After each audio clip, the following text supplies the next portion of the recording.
Let's do a fishing song. Yes, let's do a fishing song.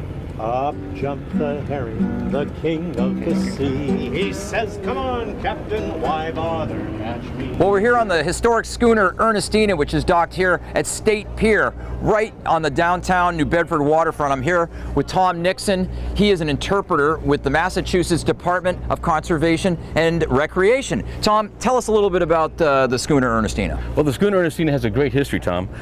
We should be very proud to have this cultural resource here in New Bedford. The ship was built in 1894 at the James and Tar Yard. At the time, the schooner was the pickup truck of the sea. It was used for everything, and this particular ship was used for everything. Yeah, now I assume they used it for fishing at one point? They started as a fishing boat. She fished for 20 years and had paid for herself many times over. And while most of her sisters became Victorian houses, torn up and recycled, she was saved by a man named Bob Bartlett, an explorer. She spent years exploring the Arctic, and then she became the last ship of sail to bring immigrants to America. Right. So this ship was actually in the Arctic.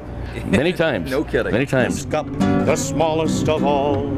He says, watch out, Captain, it's all your trawl haul. And the windy old weather storm. Quickly, let's go through some of the neat features of the Ernestina, starting at the stem and working our way to the stern. How much do these anchors weigh? Well, these anchors, by design, are 5% of the weight of the ship. And the ship, being 68 tons, gives you an idea. One of the things that's most impressive is the ship has been rebuilt again and again and again. But if you want to see original parts, they're inevitably black metal. You can see here, built by A.P. Stoddard, Gloucester, Massachusetts. This same wheel has been there originally. We even know when this particular handle was broken off, 1965. The same is true of this bilge pump. It was manufactured in Cape Ann 120 years ago. This thing still works. No kidding. Yeah. So what's one of the more interesting things that you like on this ship? Well, my favorite part about this, Tom, is the way that Captain Bob Bartlett tricked this out like a hot rodder. He put knees in the forecastle all the way back. There is reinforcement in the hold. He added the first engine, and he did this. You will not see this in any other ship in the world. When the deck's awash, water runs through these scuppers, and the slight curve allows the water to run off the deck. Well, you're in the Arctic. You've got ice. What do? You do this.